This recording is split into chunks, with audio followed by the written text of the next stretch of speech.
Good day and welcome back to another DBZ Dokkan Battle video.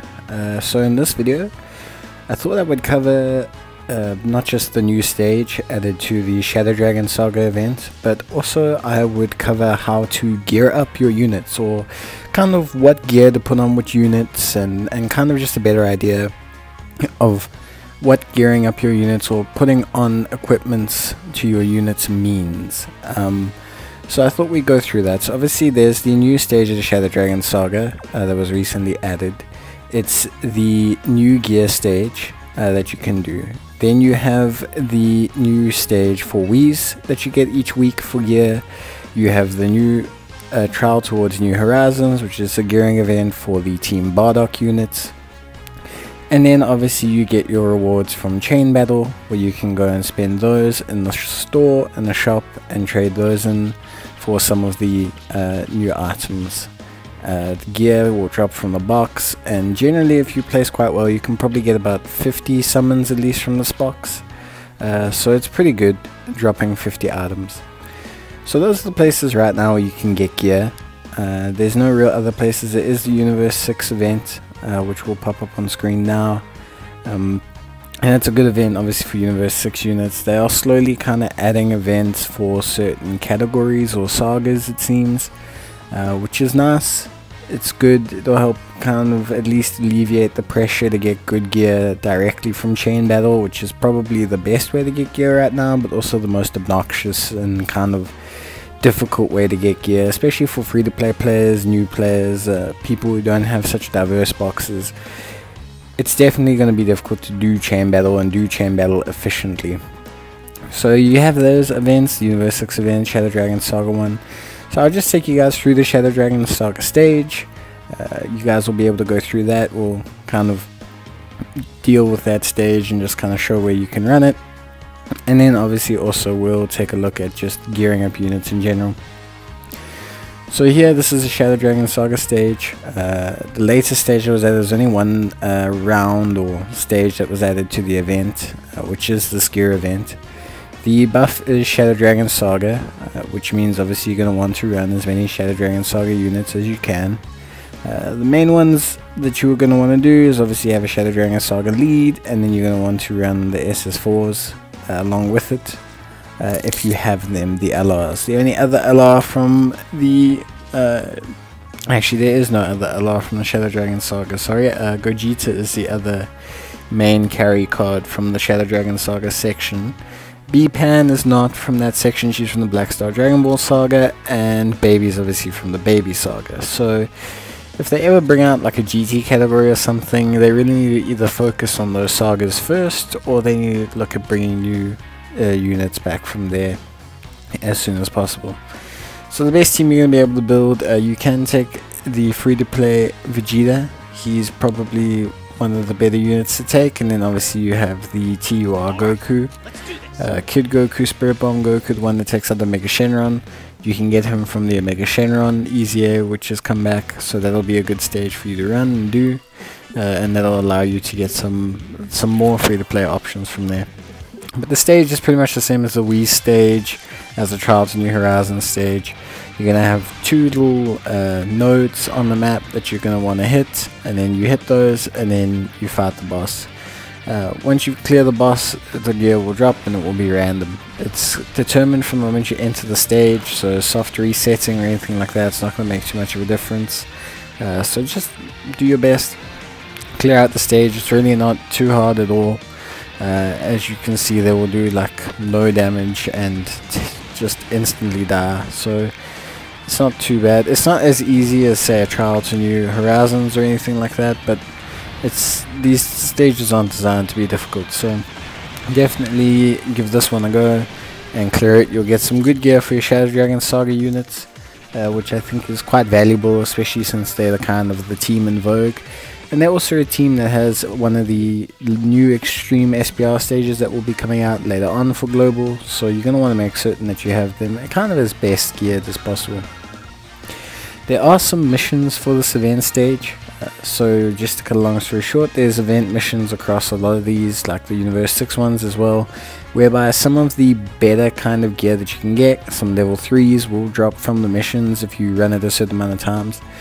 There are missions that you're just not going to be able to do, even if you run it every day. They just won't drop for you because the event's not up that long. But that's okay, because the event will come back and the missions will carry over from there. And if you do the missions with the story keys, that will also count. So it's pretty stock standard and pretty straightforward. Just do it a whole bunch of times and you'll get some level 3 equipment, which is good because, you know, it'll help fill up the slots on the Shadow Dragon Saga units, and yeah, it'll just help you perform better. So just to take a more in-depth look at the Shadow Dragon Saga units, and just to kind of start taking a look at what units you're going to want to equip with what. So when it comes to unit equipment, or when it comes to equipping units with items, there's two things we need to take into consideration. So the first thing that we need to take into consideration is, what is this unit's passive? And the second thing we need to take into consideration is, what is this unit's SA effect? And the reason being is quite simple. So if you look at the passive and you look at the card, say like SS4 Gogeta, which I don't have, that card is, its attacks are effective against all types, okay? Which means that it's doing a 1.5 times damage modifier against all types of enemies. It can be strength, it can be agility, it can be physical, it can be int, it can be whatever. That card will do the max amount of damage that a normal attack can do against an enemy. Treat it as if it's attacking type disadvantage. Because of this, it's important to note that crits are less effective for damage on this card than it is to have additionals. Additionals will essentially net you 2 attacks at 1.5 times damage, whereas a crit will only ever net you 1 attack at 1.9 times damage. Do you see how that works? So what you're going to want to do is, you're going to want to take a look at the unit's passive, and you're going to want to take a look at its SA, because those two in conjunction will kind of determine what you need. Let's also say, for example, like here with Omega Shenron, he stacks attack for 3 turns, which means yes, you could go additionals and stack his attack, but his damage is never really at super duper high numbers. More importantly so, he does do more damage to sealed units. So the question being, do I go additional to seal and then attack again, or do I go crit to initiate first up damage? It's something that's really feel. There are APT guides, you can go look on Reddit and you can see a whole bunch of those, but it's not really going to help you. This is just showing you rewards from the chain battle, so you can just see how much currency you get from placing in the top 2 or 3% from chain battle. I know that's quite hard, but it just kind of shows you how much gear you can get. To go back to the whole guidelines and just seeing how everything's going, when it comes to hidden potential, like I said, you really want to take into account what you want that unit to do and where you're going to use that unit.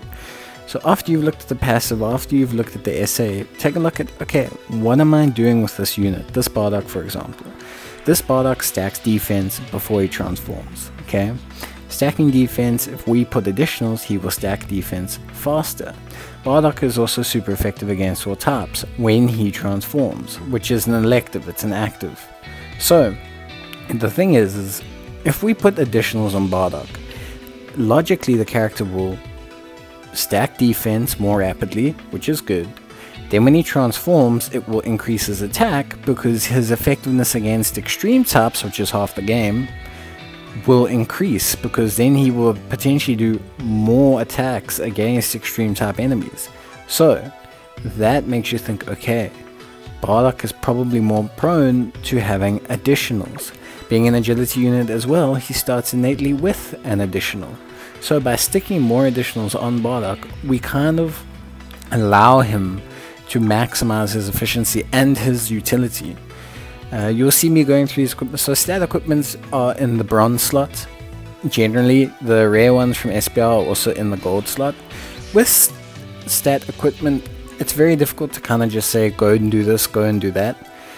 I generally favor defense on most units, even if it doesn't stack that much, but basically how the stats work is they will stack with the greater attack boost. So if your unit has high starting defense, your unit has the ability to stack defense, putting a defensive item on them will be more beneficial from a defensive standpoint. If the unit does not have a lot of defense in their passive, the unit does not stack defense, putting an extra defense will help them slightly, but it won't maximize the damage reduction because it's only being multiplied by a certain level of passive. Similarly, you're going to want to look at attacks for a similar thing. What's their modifier? What is the unit doing in terms of attack? Does the unit have an attack buff on it? When you're also looking at additionals, especially with LRs, like I'll show you here with this LR Ginyu Force, it's very important to note that when LRs additional, they're additional with their 12 key. So if you're putting additional on an LR, you need to understand that it needs to be doing a lot of its passive work or a lot of its SA work on its first attack. And a unit that's great for additionals that I personally like is, for example, Super Saiyan Spirit Bomb Absorbed Goku, because once he fires off his 24 key, he can then fire off an additional which will massively raise his defense, which is good. It will also then seal the unit, so it kind of doubles up, but at the same time his 18 key will do a massive amount of damage. So you need to decide what you want to build the unit for. If you only have 55% of the unit, if you don't have a free dupe, putting a whole bunch of 1s and 2s and trying to give it a jack of trade isn't really that useful. But let's say you have the unit sitting with crit, like this Cooler. Cooler's got 2 dupes, 3 dupes, and I'm trying to maximize this crit because Cooler's passive makes him additional. That means if I stick as much crit on him as possible, when he additionals and spawns that extra super attack, he could possibly do 2 crit super attacks. And you will notice if you look at some of my nuking guides and that where I used Cooler, a lot of times he was getting 2 or 3 super attacks and critting 2 out of those 3 times, which is super helpful. When I look at other units like units that greatly stack defense and attack, sometimes it's great to put recovery items on them. When you put recovery items on units, it helps them regenerate a certain amount of health from same type orbs. What a lot of people don't know is that the amount of health generated from those same type orbs is based on the unit's defense and based on the unit's skill for recovery, which is the item I just put on Vegeta. So for example, in Vegeta's case, where he constantly stacks defense, he's going to be a unit that earns increasing returns in long events from his orb recovery. This Goku as well, even though he greatly stacks his attack and defense, this Goku will also greatly increase his recovery because he already has initial recovery. So not only are you gaining his passive recovery, you'll be gaining an augmented recovery from the orbs, making him a great healing unit. Then you get units like Kefla and Caulifla, Kale and Caulifla, and with those units you have to be careful because they can shoot numerous super attacks against different types of enemies. So you kind of want to build crit on them because they're very often going to be fighting pure Saiyans, but at the same time you also want to leave a little bit of an option for them to spawn their own additional.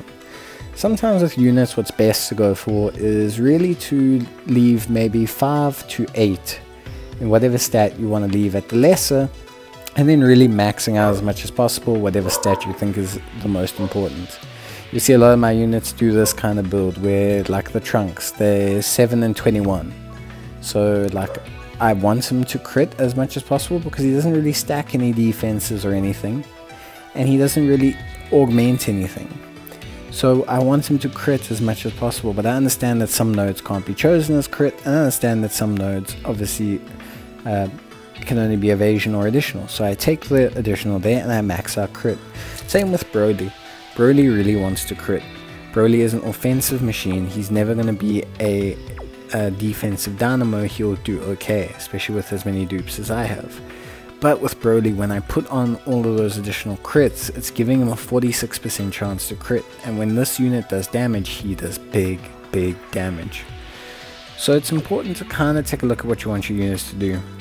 When you are looking at free-to-play units, or just units in general, I always find it best to just decide when it comes to these attack boosts and these type boosting, type defense, attack type defense boosts, it's important to know where you're going to use the unit the most. Let's say like this new free-to-play Vegeta, you plan on using that unit in Extreme Int. Maybe it's best to have that unit then have type boosts because you're going to be using it in that Extreme Int stage, and that's the only stage you're going to use it.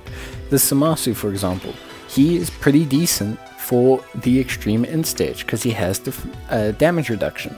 Now if I stick a whole bunch of int type damage augments and int type defense augments on them, that's going to help them just reduce that damage even further. It's very, very helpful when you are having a type advantage situation. Always look at your units, and when you have gear, focus on the units you're going to use the most first, and then fill up your free-to-play units or your auxiliary units with whatever other gear you can find. No unit gets worse from having gear applied to it. I see so many people have units with no gear on them because, oh, I've only got a 100 defense or a 100 attack, or I've only got like a 2 additional or a 1 crit or whatever. Stick it on your unit. Stick it on your unit and let them have that extra ability. You never know when that 1 additional might kick in. It might help you finish a run. It might help you finish something faster. It might help you grind faster. Put equipment on your units. If you do that, you will see a massive improvement, and also just have a better idea of what you want on the unit. Sometimes you just got to fill the unit up with what you got. You don't have the perfect rotation. I don't have full crit gear for my Kid Buu. That's what I want on Kid Buu, because he does a tremendous amount of damage and he doesn't really stack anything, nor does he greatly lower or produce anything else. He does recover health though, so I might leave a little bit of additional on him, but mainly I'm going to go for crit. I did the exact opposite with Buhan. Buhan greatly lowers attack and defense of enemy units. I find that a super helpful ability in the SBR stage he's on. So yeah, I hope this video helped you guys just in general with gearing and understanding how to gear characters. It's not as in-depth as I'd like, and maybe in future I'll add to my unit reviews how you want to gear them. But for now, cheers guys, good luck and bye.